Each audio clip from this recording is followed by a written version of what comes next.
It's the well. Yeah, it's the well. You ain't heard of us. Hey, Rams. Hey, welcome, heard with us. If you look around for a word to trust, check the Star Seed Journey. You can learn from us. Sex, sleep, drugs, what we gonna discuss? Whatever you need to be prosperous. Negativity, superfluous. All we really want is for you to just be true to you and be who you are, cause you are a star and you will go far. You can succeed at all of your dreams. You'll get your degree and all of those things, but you must take care of your health. Cherish yourself, your body, your mental, your grades, and your wealth. You can have fun and still be well. That's what we do here at the well.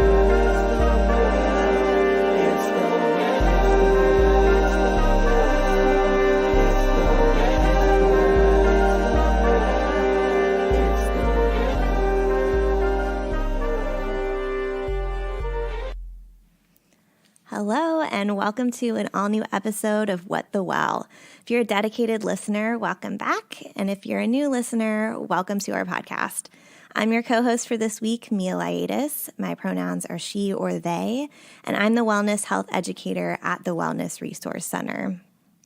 My job is to promote health education around mental and sexual health specifically, and to work with wonderful students around those topics like my lovely co-hosts who are here with me today. I'll let them go ahead and introduce themselves. Hi, I'm Louisa. I go by the pronouns she, her, and hers.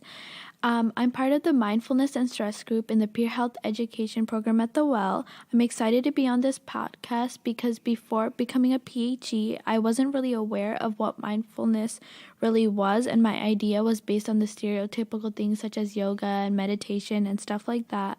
Once learning more about mindfulness, I think I've started implementing it more in my life, and it has changed drastically. I go by the pronouns she, her, hers, and I'm also a peer health educator, and I'm in the Mindfulness and Stress group. And I'm really excited about this podcast because I've also just recently implemented mindfulness into my daily life, and I've found it to be really effective in a super positive way. Yeah, so today we're here to talk about mindfulness as a concept and how to use it to your advantage. And you may have heard this term mindfulness before, and maybe you've heard it in the context of meditation or adult coloring or journaling. Maybe your association with it is that it's something religious or hippie-like. So we're here to talk about what it is and how it can help you. And a simple definition is that mindfulness is knowing what's going on in your head in the present moment without getting carried away by your thoughts. And while the concept of mindfulness can be utilized in a religious sense, that's not necessarily the case for it as a concept overall. It can be utilized to boost our positive mental health and make us feel more connected to ourselves as well as other people. And then Jon Kabat-Zinn, who's the founder of the idea of mindfulness-based stress reduction, or MBSR, would define mindfulness as an awareness that arises through paying attention on purpose in the present moment in a non-judgmental way. Yeah, before being a peer health educator at the Well, I always heard about mindfulness as something that allows you to be more aware of like what's going on in your head. But I think focusing on the present can be really challenging. And for me personally, I find it that I'm always like drifting, kind of like I'll try to focus and then I'll like start thinking about, oh, I have to do this, this, and this. So I just think it's really tough to like actually be mindful. I had actually been introduced to mindfulness before becoming a PhD, but I always found that it was discouraging because I felt like I wasn't good at it, so I didn't want to practice it because I didn't find the benefits of it. Yeah, so mindfulness isn't a skill that you can just perfect with just like one meditation. And for some people, being present is challenging. Even folks with years of experience can find it difficult to be present sometimes. So I think we can think of it as like closing out all of your mental tabs or like the mental running lists that we have in our head and just focusing on the here and now. And we can do that through practicing things like deep breathing. So you can't breathe into the past and you can't breathe into the future. You can only really breathe during the present moment. So that's a really great way to get started. So just noticing and focusing in on your breath, noticing if it's fast or slow, what it feels like to inhale, what it feels like to exhale, and then just practicing that over and over until you are able to really focus in on your breath and not just those mental tabs. And then research has shown that when folks practice this idea of being present and acknowledge when we're getting carried away by our thoughts, just like gently reminding ourselves to come back to what's going on in the here and now can have an overall positive impact on our well-being. What are some other benefits of mindfulness? So when people practice breathing on purpose and being present and doing this consistently, it's been shown to alleviate symptoms of things like depression, anxiety, and even sleep issues. And it's also been shown to just increase our mood and outlook overall. And that's pretty significant. So if you had to guess why you think that is the case, what would be your thoughts? I think, like, from a scientific standpoint, just because I've taken way too many science classes, I think it's because the slow breathing definitely kind of turns off your mind and allows your stress response to shut off. So your body isn't producing chemicals like cortisol that make you, like, overthink and just get you all over the place mentally. Totally. I think when we're stressed out, we often lose a sense of reality and we tend to drift. So practicing breathing really helps ground us and we can focus on our surroundings rather than our other problems. Yeah.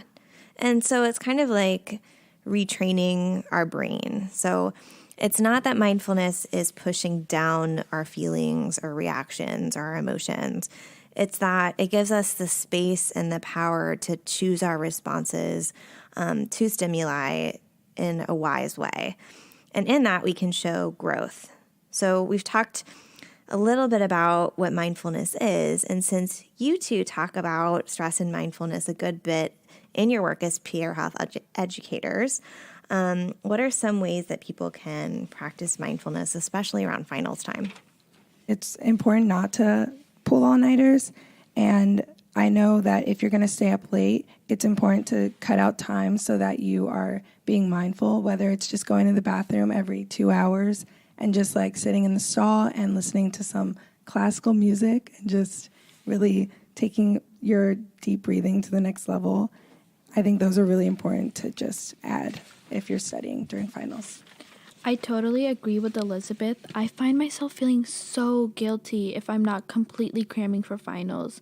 And I think this year I want to focus on healthier methods for studying, like taking breaks and getting air, because usually during finals, my room becomes this disaster where there's junk food everywhere, there's books everywhere, and it's just not a safe place to be in to feel relaxed. So I have to remove myself from that situation to feel better. Yeah, and you both kind of touched on this a little bit, and I wanted to ask you, what are ways that you can practice being mindful without doing formal meditation? Because I think sometimes that can be off-putting for people who aren't familiar with mindfulness. I find that disconnecting really helps me. So turning off my phone, turning off my laptop, removing my books, out of sight, out of mind, it really helps. So if it's not right there and I can just focus on myself and doing something I enjoy without all these other distractions. Yeah, and I recently found out about a technique after we taught like a class about mindfulness. Just finding something that you see or do every day, whether it's like an exit sign or brushing your teeth, and just taking a moment to like focus on what you have to do, or like just being aware of what's going on in your head. And that's really helped me lately. Yeah, I think those reminders that you like think about, like, what does your day look like? What is something that you do every day? Those can really help us to remember to just breathe and be present. I know for me, I take the same commute like from work and home a lot. And I was finding that I was kind of just like going through the motions of like driving to work and home and just kind of ending up at those places and not really being present about like all of the lights that I like go through and all of the stop signs. And fortunately, like I was driving safely, but I wasn't really thinking about it. And that kind of freaked me out. So for me, I think my cue to be present and to breathe is really before I turn on the ignition to my car. I just sit in my car for a second and breathe. So that way, like I am present before I drive to wherever I need to go. And so I encourage you all who are listening to this podcast to think about what your routine looks like. Like, where could you find your cue to just take a breather and be mindful? And I know that for folks who are interested in meditation, live meditation isn't always available to us. So I wanted to ask my co-hosts, what are some like apps or websites that you like to use for mindfulness? I like to use Headspace. It allows you to focus in, and it really helps me at night to just kind of wind down. I've like incorporated it in my night routine. He does a guided meditation. Well, I picked the guy, but I think you can pick the voice, and then, he just guides you through meditation, kind of gets you thinking about certain things at a time, and it's really helped. And it also, you can set up reminders throughout the week or day to remind you to just take a breath. I really like using Pacifica, which is actually an anxiety-reducing app, but it also has resources for mindfulness and relaxation. So you can use it to monitor your mental health, but then it also gives you resources to help you get through the day and make you feel better. And are the apps that y'all are using, are they free? Yes. Yeah. Okay, cool. Because sometimes that makes a difference for folks too, right? I just want to plug the Well's website and Instagram. We tend to have pretty good resources, I think, on mindfulness too. So at Instagram, we're at the Well VCU, and then our website is thewell.vcu.edu. So we have whole sections on mindfulness specifically. And then if you're looking for a guided meditation or just some background music, my personal favorite app is Insight Timer. So if you go wherever you get your apps, the icon looks like a gold bowl with a black background. And I love that app because it's free and you can decide on how long you want to meditate. So if you only have 2 minutes before you're going to class or right before you're about to take an exam and just need to be present, that's great. But if you want a 2-hour meditation because you're trying to fall asleep, they have that too.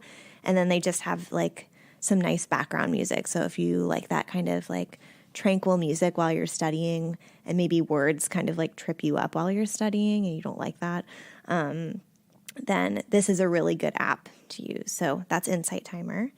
And then if you're not an app person, you can always just go on YouTube and just Google or YouTube, guided meditation or guided imagery. And then a ton of different results will pop up. So it's really about finding what works for you. And Elizabeth mentioned too that she uses the guy for Headspace. And sometimes the sound of somebody's voice is really what gets you into meditation or ruins it for you. So I encourage you to kind of figure out what you like when it comes to meditation and what works best for you. What are some of the programs that the Well holds regarding mindfulness? So we do every Monday at noon while classes are in session. And then actually this June and July, we'll be doing mindfulness sessions in Monroe Park. So sessions are led by different staff members of the Well, and we lead different types of meditation each week. So if you don't say the sound of my voice, for example, leading you through a meditation, I encourage you to come the next week and try somebody else leading you through a meditation, because again, it's really finding out what type of meditation that you like. And those are about 20 minutes, no registration required. You just come with your blanket or a towel or a yoga mat and just meet us by the fountain in the middle of the park, and we'll just find a spot to go meditate. And then if it's raining out, we hold Mindful Mondays at the Well. So we're at 815 South Cathedral Place. And again, no registration required. You just come in, show up, and someone will lead you through a meditation. Also, every Tuesday at noon, the Institute for Contemporary Art partners with Kobe to offer mindfulness sessions. And you can sign up on the ICA's website, which is icavcu.org. And they have guests who offer different types of meditations as well. Yeah, and I totally recommend the ICA's meditations too, especially if you're busy on Monday at noon and Tuesday at noon would work better for you. They just have a really cool space that they do meditation. So I encourage you to try out both if you can. But yeah, I just want to thank you both so much, Louisa and Elizabeth, for being such great guests on today's episode. Thank you for having thanks. us. Yay. And then tune in next week to hear from our wellness coordinator, Carrie Baines, as she talks about physical health and fitness as a way to improve your overall well-being. And then stick around for after the outro of our podcast to hear an introduction to deep breathing by adjunct professor Brinson Lee Kreisky, who recorded this session for Artfulness VCU, which is a website that offers like a variety of different guided meditations for you to check out. And that's at artfulness.vcu.edu. So this is just a really great introduction to meditation. Be well. There are many types of breathing exercises which serve different purposes. Today, we will focus on observing sound and sensation and also ujjayi breath. If you've never done a breathing exercise before, remember you inhale and exhale every day, so just being human qualifies you for this practice. I encourage you to allow it to be what it is today and let go of overanalyzing or self-criticism. You can always begin again tomorrow. Find a comfortable seat, either sitting cross-legged or in a chair. If you are on the floor and feel tension in your hips or knees, see if it helps to elevate your hips by sitting on a cushion. Try to stack your shoulders over your hips so that your spine is straight and long. Allow your chin to drop slightly so that the true top of your head extends towards the sky.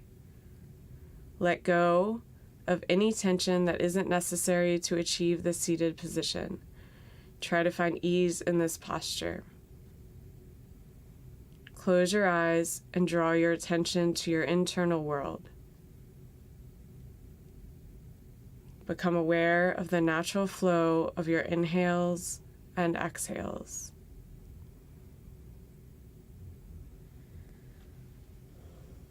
Begin to observe your breath without judgment.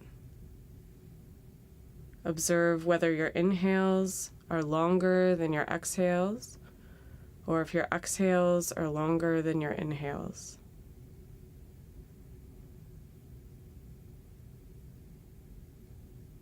Observe if there are any places where your breath is sticky or catching. Don't change anything. Try not to critique or create stories around what you observe. Just begin to bear witness to the flow of breath in this moment as you come to this practice today.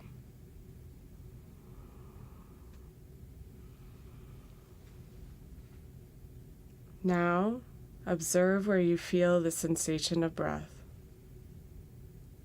Perhaps you can feel the rise and fall of your chest.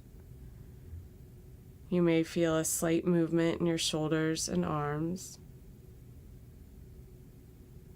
You may feel the flow of breath at the back of your throat, or more subtly still, the movement of air at the base of your nostrils. Keep your mind easefully here with the flow of air at the base of your nostrils. If you can't sense the movement of air here at the tip of your nose, just keep your attention gently here, waiting for your awareness to open to the subtle sensation of air entering and exiting your nose. Stay with the breath here. Now, slowly begin to deepen your inhales and exhales, breathing in and out through your nose. Begin to lengthen and smooth out your breath. Try to smooth any areas where your breath may be sticky or catching. Gently find a slight restriction at the back of your throat so that you can begin to create the sound as you breathe in and out.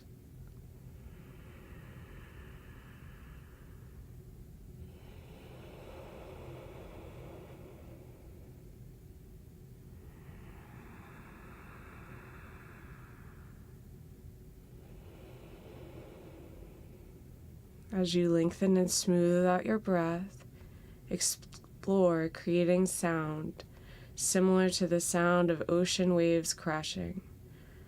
Try to find equal length inhales and exhales.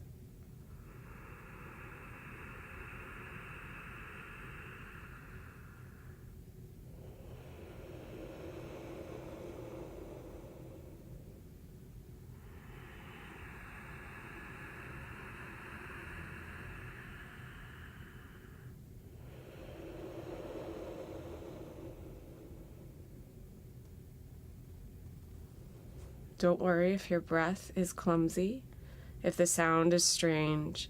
Just keep following your breath and allow for this practice to unfold today as being different from yesterday's practice or tomorrow's practice.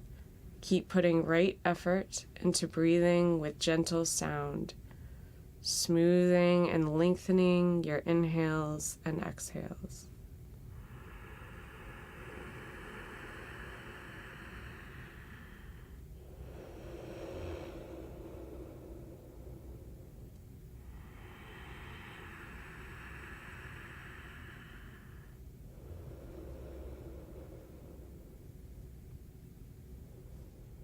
Try to keep the mind with your inhales and exhales.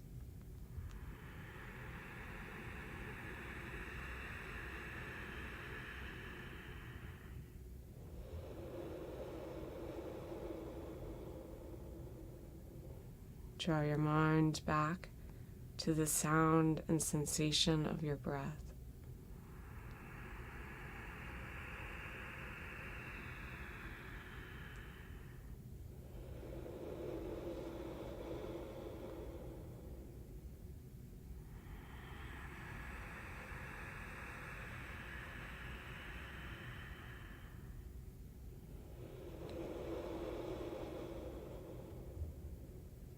Draw your mind back to the sound and sensation of your breath.